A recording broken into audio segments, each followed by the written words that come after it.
welcome to the cowboy garbage disposal part of the episode of the show. You know we got to get them Dallas cow pukes out the way. We over here conversating about Jerry Jones and the lack of production he is doing from the general manager position. Amen. Since I'm still riled up a bit, let's give a big kick in the ass to Larry Nassar, the ex-gymnastics women's team's coach, who got sentenced to 40 to 175 years in the lockup.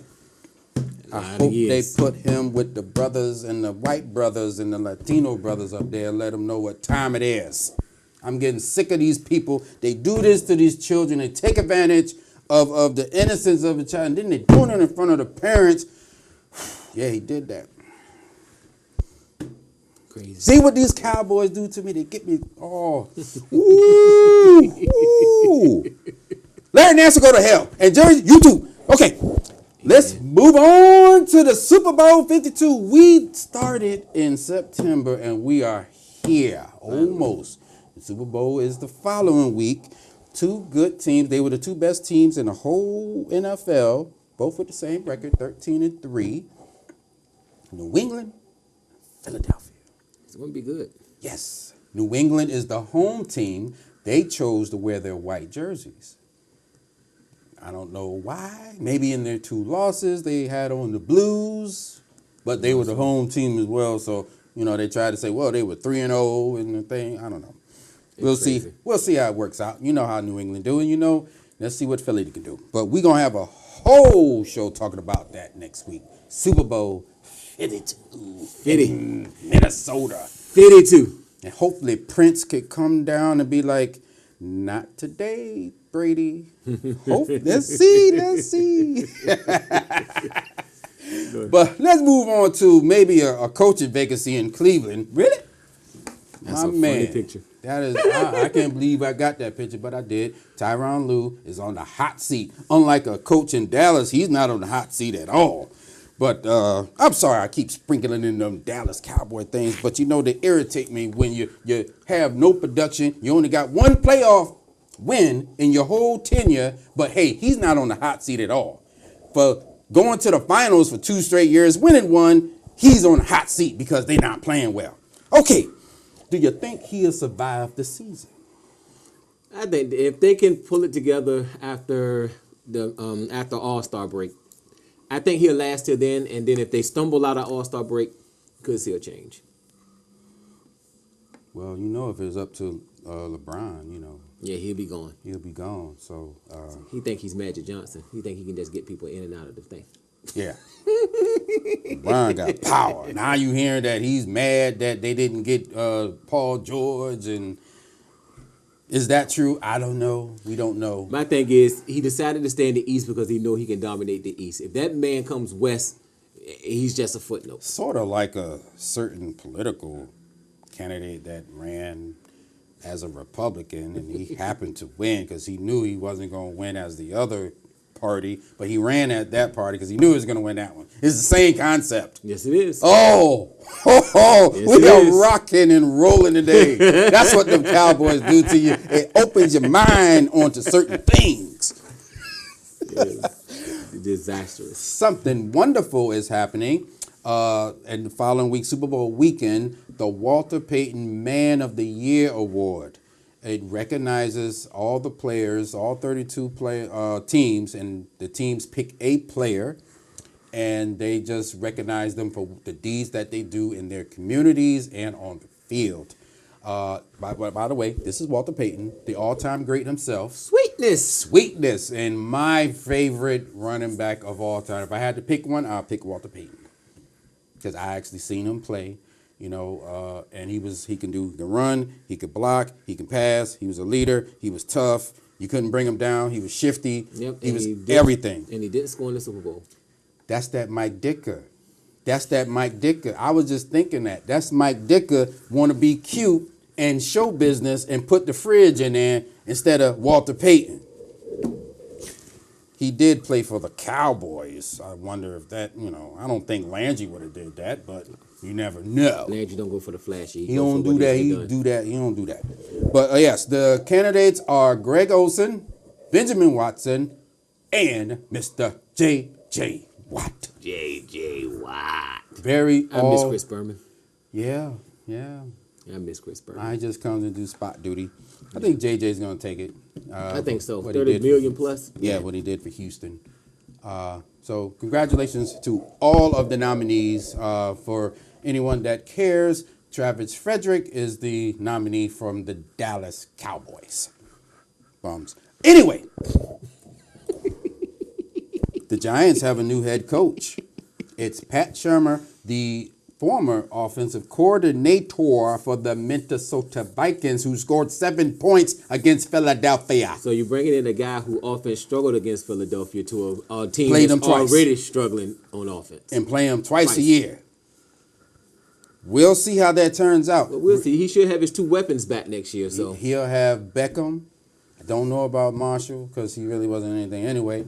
But, I mean, and then Sterling Shepard and Ingram and, you might get the running back out of Penn State. So they have a running back. Still got Eli. And you have to get a line. Hopefully, with their next second-round pick, you get the best offensive lineman. We'll see what type of organization the New York Giants are. Unlike the Dallas Cowboys, who suck ass, by the way. Woo! Also in coaching news, Mike Vrabel is the new head coach for the Tennessee Titans. You remember him, New England Patriots fans, a former player. He was a former coach of the Houston Texans. So congratulations to him as well. Got the shot. He stayed away from Dallas, went to Houston. He knows better. Yes, he does. Ooh, I don't know who the hell is that. It's my calling right there. And that's my brother. But anyway.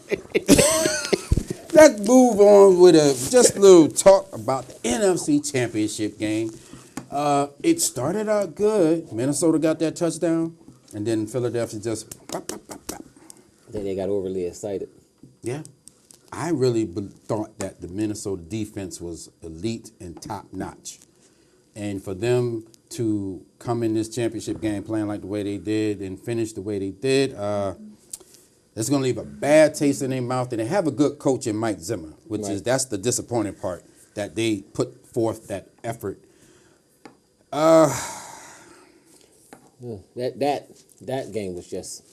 you know what? They got whipped like that because they weren't supposed to be there. That lucky throw, they weren't supposed to be there. It should have been the Saints, and the Saints maybe would have put on a better effort. I think they would have. I really think so. Hey, sometimes it takes, you got to be good and you got to be lucky.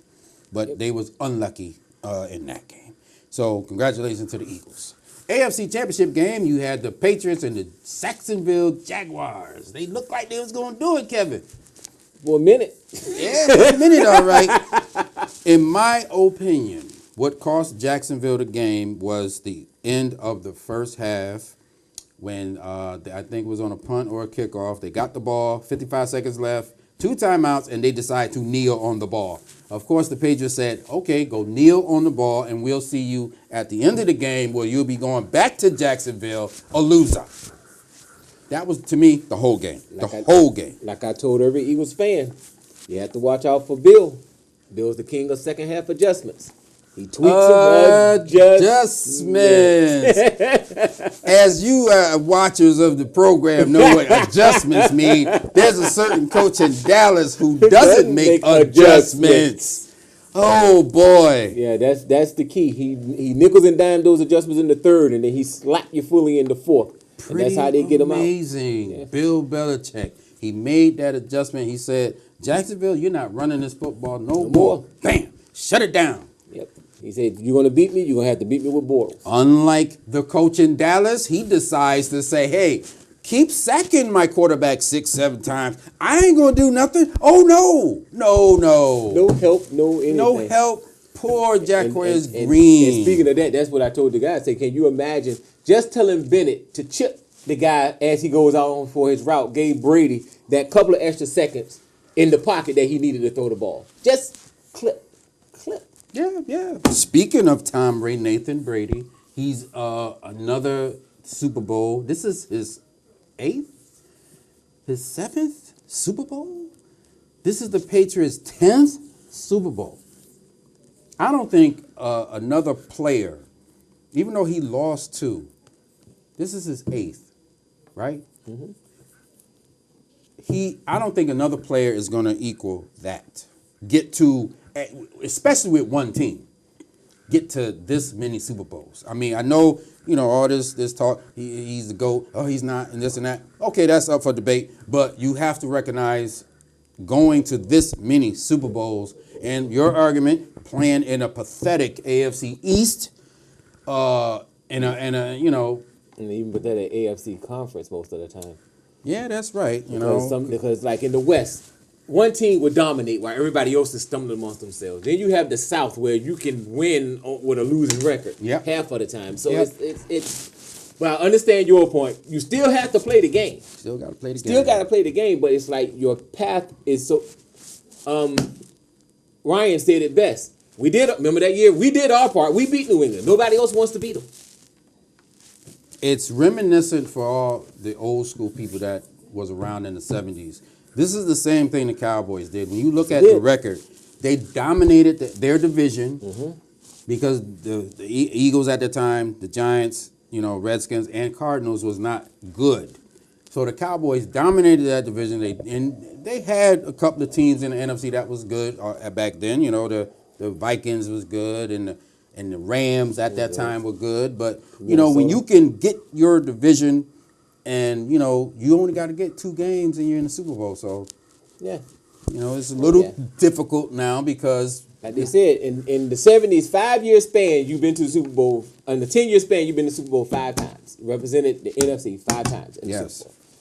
They're doing the exact same thing. They're copying that Tom Landry system to a T and perfecting it. So it's amazing that another team can't do that. Let's move on to T.O. Terrell Big Lips Owen. He had a rant about, who's the best coach and the worst coach. And then he happened to throw in the Cowboys because, Garrett came up. His best coach was Andy Reid. He said Andy Reid, even though left Philadelphia in bad terms, Andy Reid was the best coach. His worst coach, Steve Mariucci. He started in San Francisco. I find that hard to believe, but that's what he said. Was Mooch Mooch wasn't the coach when he was drafted, was he? Wasn't it Seifert? Could have been. I think it was Seifert. And then Mariucci took over. Right. So, but he was the coach of that Owens' greatest playoff catch, against the Packers.